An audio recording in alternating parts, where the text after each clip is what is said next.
हटो।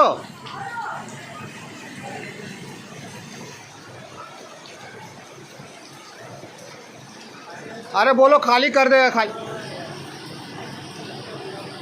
बोलो खाली कर देगा।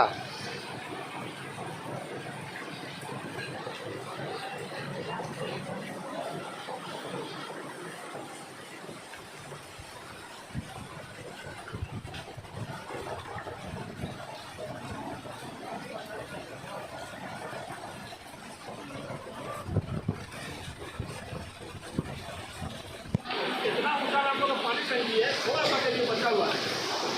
अगर गाड़ी उड़ी का ढेउ मारेंगे ना तो टंकी में पानी डूब जाएगा। घर में जाकर फंस जाए काम।